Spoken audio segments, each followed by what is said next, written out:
Ahojte, moje meno je Katarína Hudecová a som spoluzakladateľkou prvej školy nového cirkusu Cirkus Kus. Čo v takej cirkusovej škole robíme? Učíme cirkus. Učíme ľudí žonglovať, chodiť po lane, stavať pyramídy alebo visieť vo vzduchu. To všetko deti od 3 rokov až po dospelákov. Nový cirkus je o zábave a pohybe, ale tiež o neustálom rozvoji, napredovaní a učení sa. Sme toho názoru, že cirkus je prospešný naozaj pre všetkých.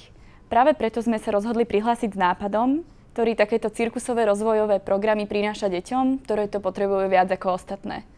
Projekt Skill Cirkus, zručný cirkus, chce vzdelávať práve deti z detských domovov, rómske deti, deti prisťahovalcov a ostatné deti, ktoré to naozaj potrebujú. Chceme týmto deťom ukázať, že s pevnou vôľou, odhodlaním a chuťou môžu aj oni dokázať naozaj veľké veci. Sociálny cirkus všade vo svete úspešne funguje. My dúfame, že sa aj vďaka vám podarí takýto projekt rozbehnúť na Slovensku.